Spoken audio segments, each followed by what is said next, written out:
Here we have the Clash of Dragon and the Year of Snake scenery. But which one is actually the best legendary scenery? Today we are putting them head to head across the design, tiles, music, animations and easter eggs to settle the debate once and for all. Design. Starting with the design of the Clash of Dragon. First I want to say that this scenery is divided into 4 different areas. But now let's take a look at the first area, the right side. Here we have this massive castle and I like the gold and blue colors of the castle. The castle also has a lot of towers around it and behind it what looks like we have a little harbor. But as we move down we also see another tower that has the same color scheme. And now we are also getting to the next environment. Here we have what looks like a mining district with train tracks running all throughout this part. And we can also see many goblins mining for gold. On the bottom here there's also what looks like a crane holding a bucket of lava. But as we move down to the next area this kinda looks like a desert to me. Here we have a lot of red buildings and one of them actually has a king using an expo. And as we go to the last area this seems to be a forest with a village. And those huts actually look like goblin huts from Clash Royale. And in this area we also have this huge tower where there's actually a queen on top. So this is the overall design and the tiers for me work like this. Everything can get points ranging from 1 to 5 stars. But for this one I like the amount of detail they put into the design. So for this one I think I have to give 5 stars. But can a Year of Snake get 5 stars for the design too? This one cannot zoom out as much as the Clash of Dragon legendary scenery.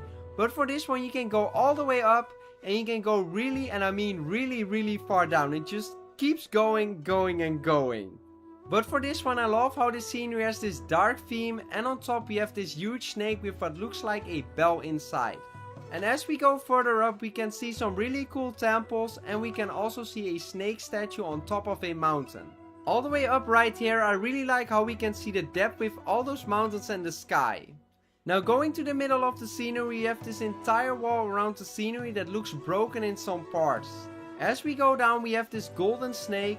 And as we go even further down we can see water with mountains and some buildings. We also have this water area where we can actually see the moon reflecting from the top of the scenery in the water. This scenery definitely gets 5 stars as well because I really like the design. So this means they both have 5 points now. Tiles. Now we are moving on to the tiles. However this category can get a maximum of 3 points.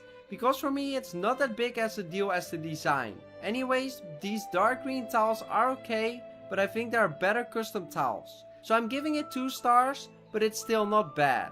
For the Year of Snake scenery I think the tiles are really creative. I love how they made them purple and white, and around the tiles we also have a wall.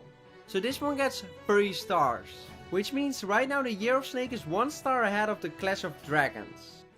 Music.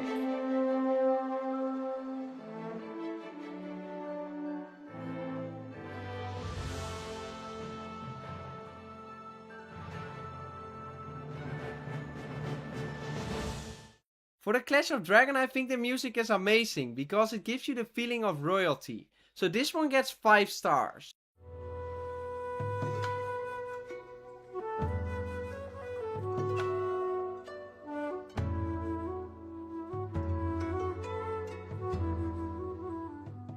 For the Year of Snake I think the music is calm and for some reason it really gives me Kung Fu Panda vibes. So this one gets 5 stars as well. Which means so far right now the Clash of Dragon has 12 points and the Year of Snake has 13 points. Animations. By this category I basically mean if there's movement and things happening throughout the scenery. And for this scenery there definitely is. We have many troops flying around and occasionally those blue crystal spikes light up and shoot into the air. But in this area we also have many troops walking around to make it feel more alive. So this one also gets 5 stars because there's just so much happening I can't deny. Now we are moving to the Year of Snake. Throughout the scenery we can see many troops which is cool and also many lanterns that are flying in the air. Furthermore we can see snakes going through the scenery like at the top, in the middle and at the bottom in the water.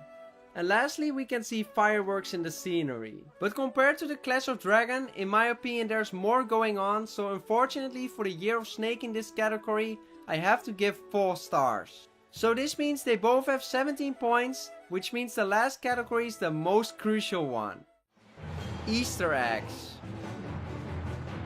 Now we are at the final category, Easter eggs, to make the final decision between which one is the best. In the Clash of Dragons we have all the heroes throughout the scenery and you can actually tap on them. Like the Royal Champion, and you get to see a cool animation where the Royal Champion is, I think, guarding the castle or something. The Warden is right here on the tower and you can see an animation where he's fighting against a super dragon. The King is right here in the desert area and it looks like he's fighting against the Electro Dragon. And as for the Queen, it looks like she will start a fight with the dragon. In the cave we can sometimes see an Electro Dragon, and right here we also have a goblin going through the water. And you would think he would just keep relaxing in the water, but he suddenly goes off this waterfall and falls all the way down. So this all looks really nice, but I wait with giving it stars. Now for the Year of Snake, you also have all the heroes throughout the scenery and you can tap on them too. However, now it's more detailed because it gives you an entire timeline of the history. I don't really know what everything means, but it's really detailed and long. Speaking of heroes, there are also snakes going through the base next to heroes, and every snake is based on a hero. For instance, for the Snake Royal Champion we can see a Fire Snake, and for the Archer Queen we can see a Water Snake. And lastly we also have the snake below the base, which is a really cool Easter egg. So for me this has to get 5 stars, which means we have 23 stars for the Year of Snake. And compared to the Clash of Dragons, I find the Year of Snake has better Easter eggs, so I have to give the Clash of Dragons 4 stars. Which means it's 23 versus 22 for the Year of Snake scenery. So in my opinion the Year of Snake is the best legendary scenery. But if you want to see me ranking every single scenery, you have to check out this video right here.